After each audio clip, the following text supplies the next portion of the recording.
What's your fake scenario that will never happen but I like to imagine it anyway so that I can fall asleep? Quitting my job with no notice. I did that once. It was every bit as great as you imagine it. I had some money saved up and had a small side business I was working on.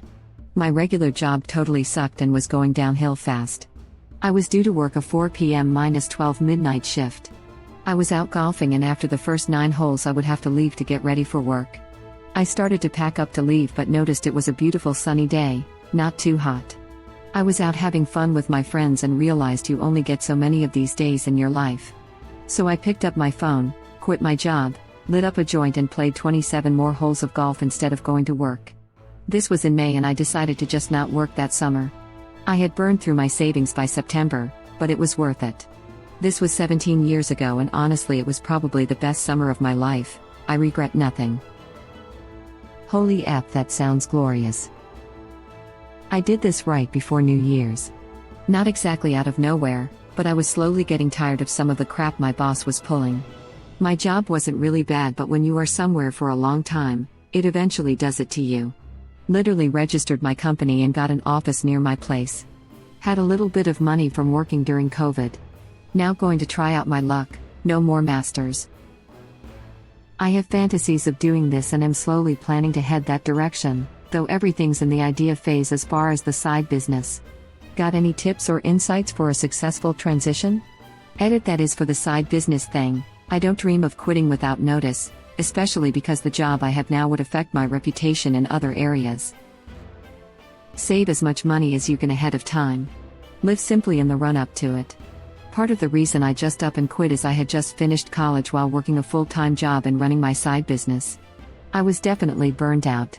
The plus side of that is I had enough money stashed away to not only survive for 4 months, but also do some fun stuff too. Try to minimize your bills. I drove a cheap car that I had paid cash for, so no car payment. I paid 3 months of my rent in advance the day after I quit.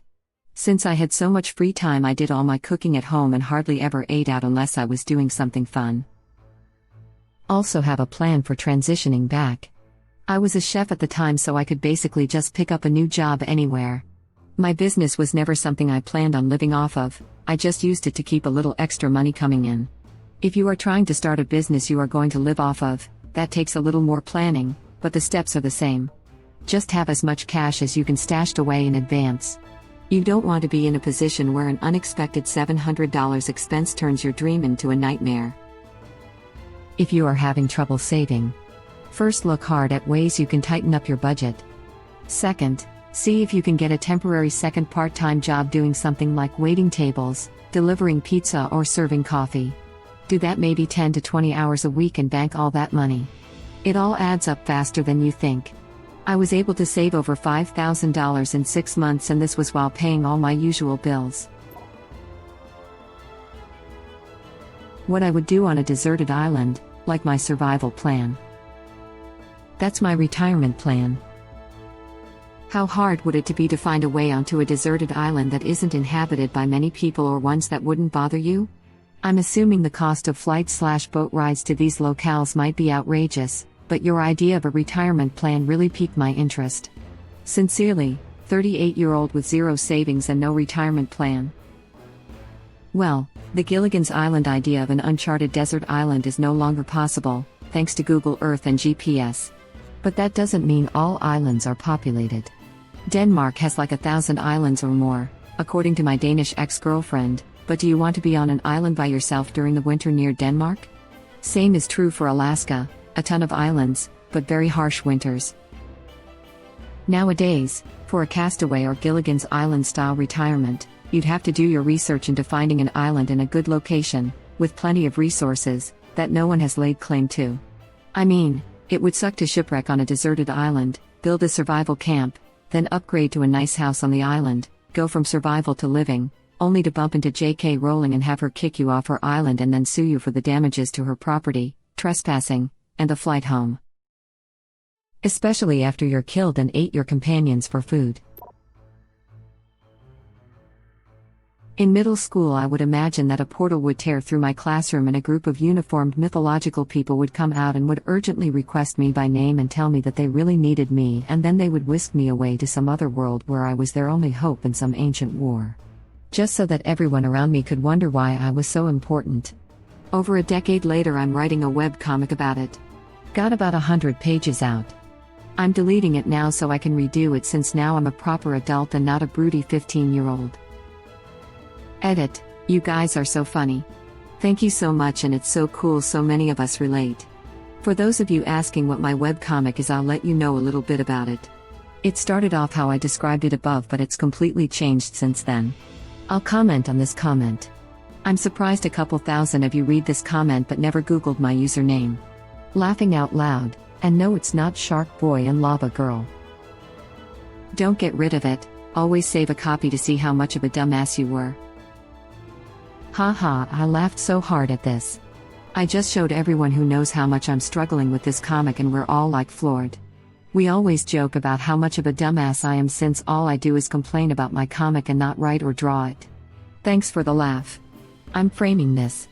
I'm keeping a copy of my comic for sure, but it's very problematic, so I do have to remove it from the public eye.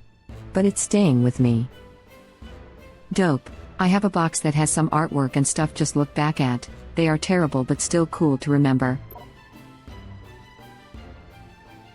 I time travel to 1973 and try to explain the internet to people. Sometimes I like to think about bringing someone from 1950 or 1960 to today. Explaining history, technology, etc. Edit, I really need to specify that I'm talking about time travel from then to now, or at least Rip Van Winkle style hibernation. Not just old people. Sometimes I imagine setting up a movie theater in the Middle Ages and showing the people of that era Star Wars episodes 1 to 6. In that order? Yes. They won't know any better. Monster. I recently rewatched in that order. Interesting experience. Probably would take some of the oomph out of I Am Your Father to watch that way for the first time, haha. There's Machete Order, which is 4, 5, 2, 3, 6.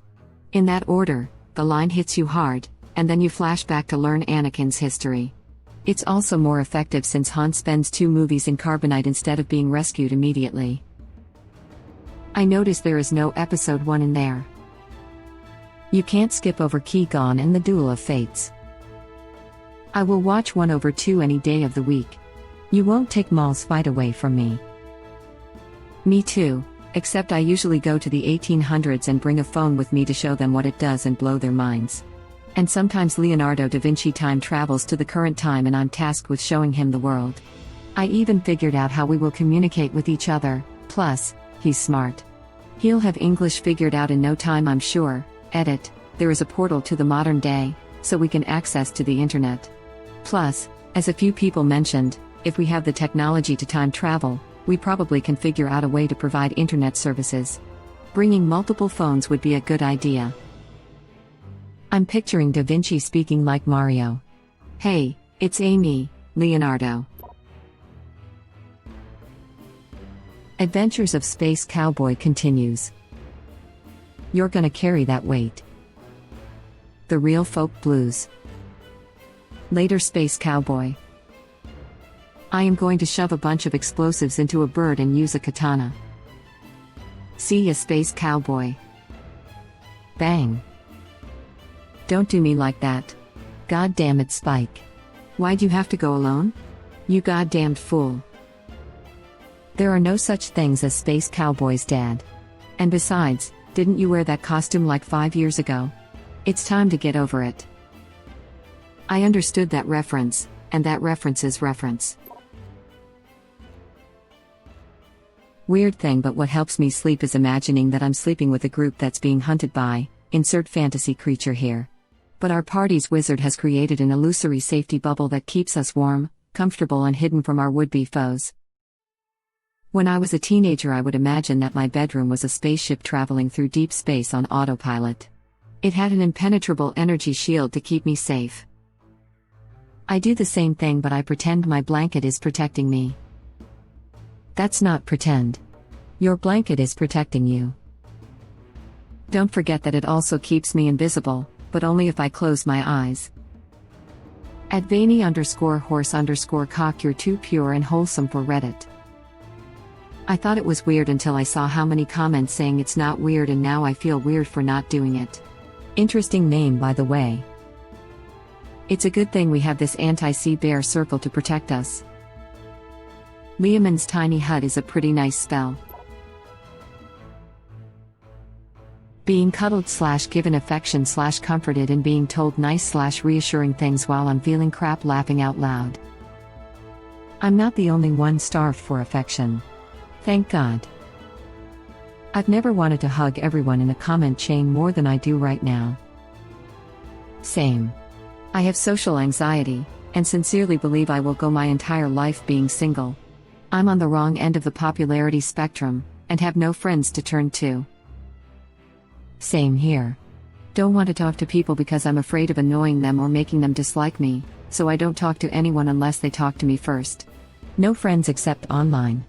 Nobody ever thought of me as more than a nice guy they talk to at work/school sometimes. I can't even have a normal conversation, and I'm 20 years old. I imagine things I wish I said. Not like arguments that I win. I'm just kind of introverted, and I don't say a lot of things that would greatly add to a conversation.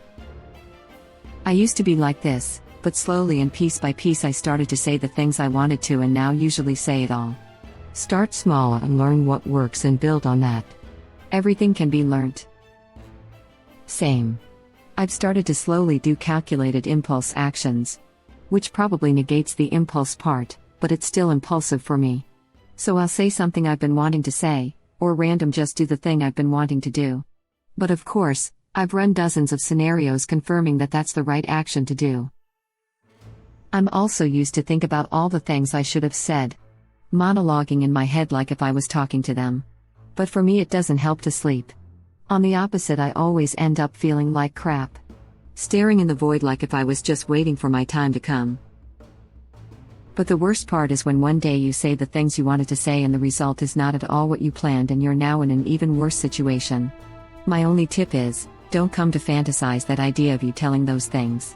Because you can't never be 100% that the things would have gone the way you thought they would have. Sorry for bad English. Seeing my grandfather again. I dream about him a lot because he was the best friend I'll ever have, and I really effing miss him. It's been a long time now since he passed away, and I'm starting to forget things about him, and it hurts my heart so much. Maybe take the time to get a journal and write down every single thing you remember about him. Every little story or detail about him. And whenever you miss him, read it. I don't know, I'm just a 15-year-old kid, but it was an idea. That's a pretty neat idea. Don't let yourself think that your age will invalidate it. I know kids wiser than some adults. My mum recently gave all the kids and cousins of my grandmother/grandfather a sort of autobiography of her life, sprinkled with memories, anecdotes and memories of them. It was beautiful and amazing seeing the progression from horse and buggy to smartphones in their lifetime. My grandfather was involved in some pretty secret crap during World War II to do with radios in the jungles of PNG. Pretty cool. I do the same thing with my dad. He's only been gone a little over a year, but already I'm forgetting him. He and I would sit at the kitchen table talking the day away.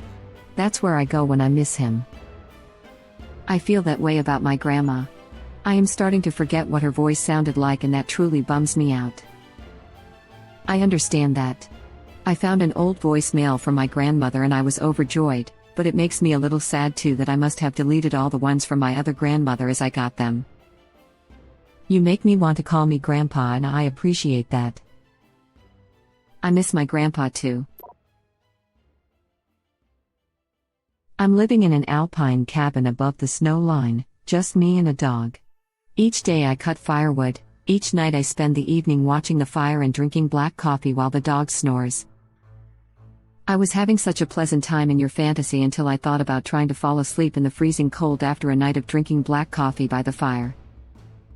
Not the butthole, the bedroom's upstairs where the heat collects. And there's an extra thick duvet. And a dog. And it's decaf. But the kind that tastes really good. Now it's a fantasy. It's a fantasy if he has an electric blanket under the duvet. No crap. I used to envision that there's global epidemic of some kind and the world has gone to crap, looting and whatnot, the government has collapsed and I have to be super quiet to avoid the upheaval outside. I got like 60% of that for real in 2020 and it wasn't nearly as cool as my daydream. I do something similar, but the epidemic is zombies. Instead of trying to be still in bed, I envision how my homestead will be set up and defended. Everybody has had a zombie apocalypse fantasy at some point. Finding my soulmate and falling in love. Same, but I don't believe it'll happen for me. I'm now going to focus all my positive vibes towards it happening for you though. Better that one of us finds a person rather than both of us don't. I'm kind of in the same boat.